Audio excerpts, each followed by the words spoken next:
Olá pessoal, eu sou o Austin e sejam bem-vindos ao Além do Crepúsculo.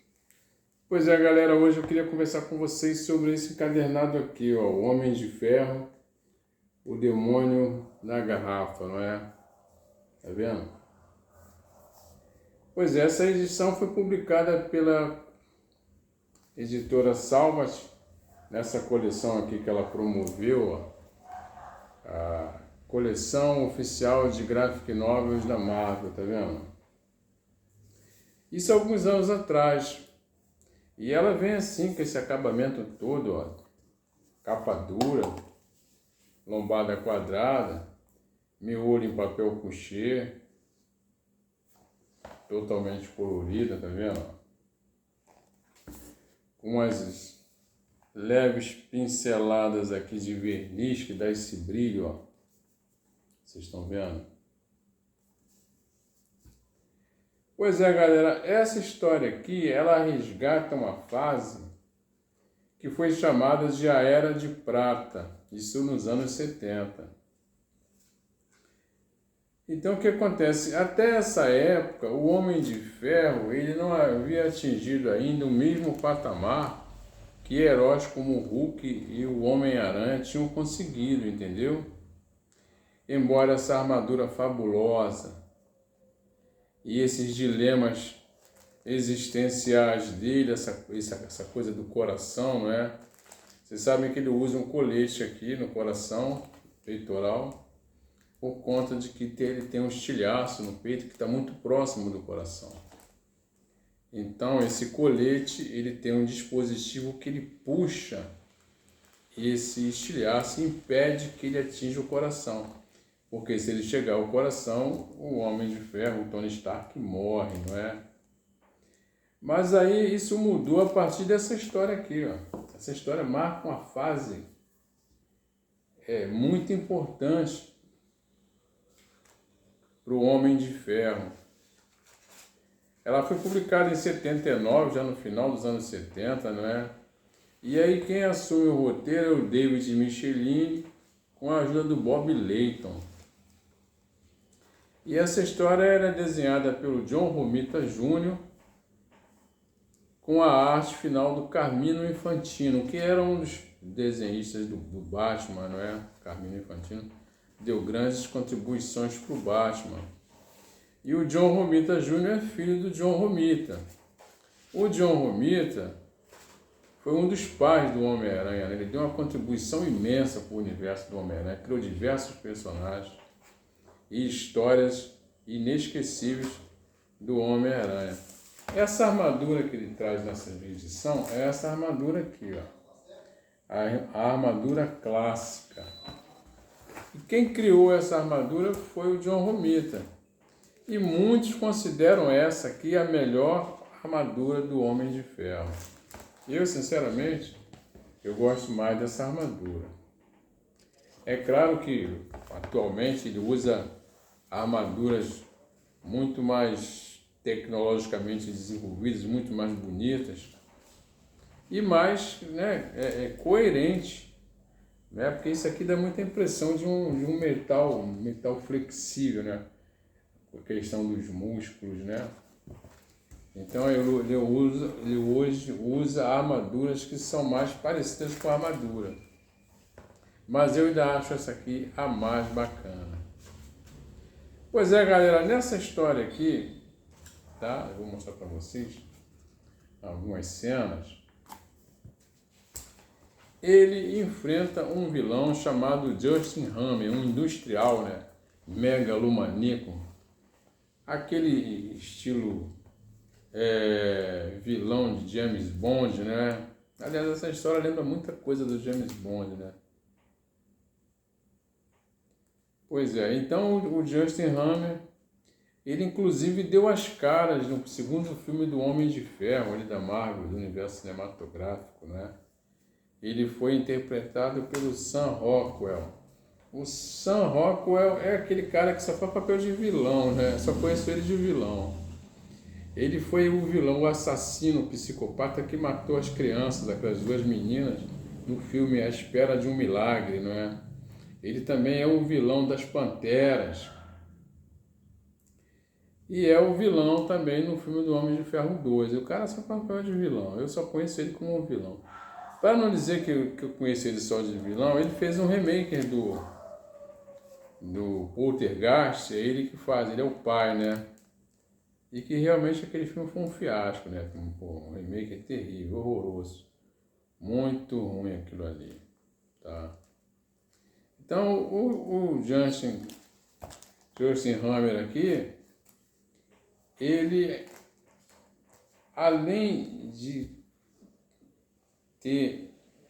estar trabalhando numa maneira de controlar a armadura do Homem de Ferro, que ele consegue, inclusive aqui num evento na ONU, quando o Homem-Aranha está cumprimentando lá um embaixador, ele entra, assume o controle da armadura e dispara um feixe de raio que mata o embaixador, e o Homem de Ferro fica então sendo acusado de assassinato, tá?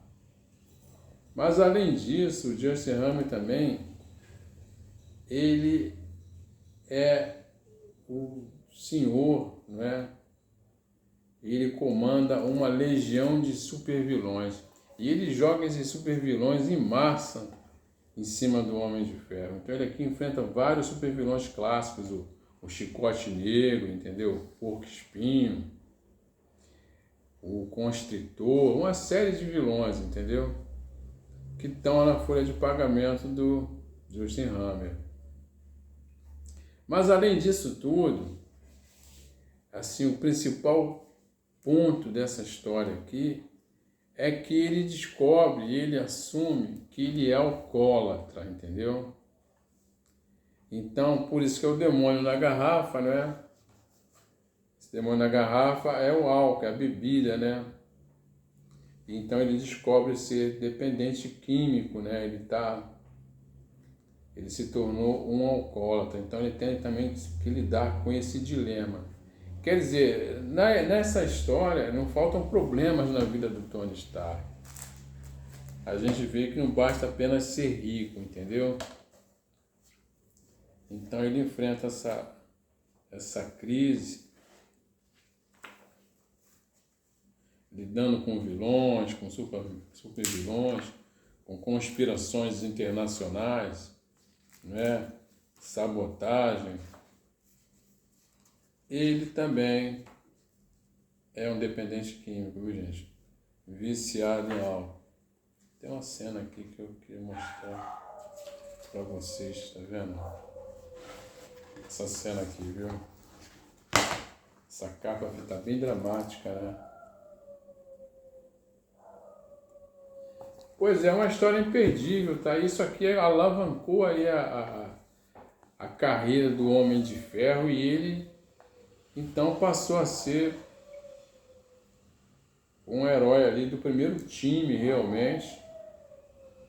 Embora ele tenha surgido ali também em 1963, ele era dessa galera do primeiro time, mas ele não tinha esse nível de vendagem, não é? E aí ele passou então a se tornar um personagem muito importante e se tornou essa figura icônica, né?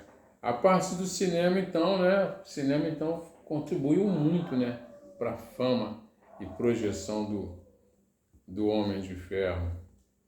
Sobretudo ali com a interpretação ali do Robert Downey Jr., né? Ficou realmente muito legal. Foi bom para o Homem de Ferro e para ele também, né? O Robert Downey Jr. não era tão rico antes de fazer o Homem de Ferro, e ele é hoje um dos homens mais ricos do mundo, galera. Ele está ali ao lado dos maiores, né? Dos 10 maiores homens mais ricos do mundo, tá? Agora, uma coisa legal também aqui é que, embora essa história seja desenhada pelo John Romita Jr., eu não gosto, sinceramente, dos desenhos de John Romita Jr. Quer dizer, esse padrão que ele adotou, eu não curto. É muito retilíneo, sabe? Ele parece que usa régua. Mas aqui, galera, aqui ele tá no auge. Os desenhos do cara aqui, ó, estão muito diferentes, tá, do padrão que depois ele se estabeleceu, entendeu? Essa aqui é uma das histórias mais bem desenhadas do Homem-Aranha, do Homem de Ferro, desculpem. Uma das mais belas histórias, das mais bem desenhadas do Homem de Ferro. Ele aqui realmente, gente, a arte dele é bem realista, tá vendo? Os rostos, né? E os movimentos, sabe? Tá vendo o Justin Hammer? Tá vendo? Tá vendo as feições, gente? Reparem bem. Tudo aqui funcionou, sabe? Desde o roteiro, a arte realista, sabe? Realmente muito bonita a arte, essa arte aqui, ó. Eu me atrevo a dizer que foi o melhor trabalho do Romita Júnior. Tem páginas aqui assim que você cai o queixo, sabe? De tão bem desenhadas. Olha só o namoro, né? Quer dizer, mesmo para os padrões de hoje as histórias também, a gente tem artistas aí mais realistas, né? Até porque hoje também a gente tem mais recursos, né?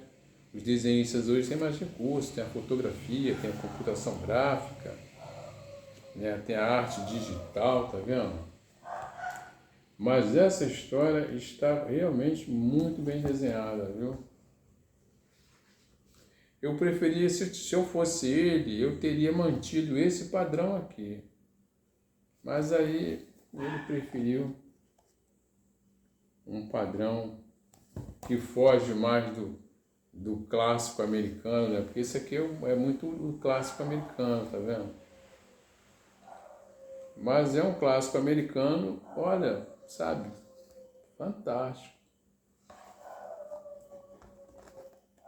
Desenhos todos nota 10. Parabéns aqui para ele, que ele realmente aqui se saiu muito bem.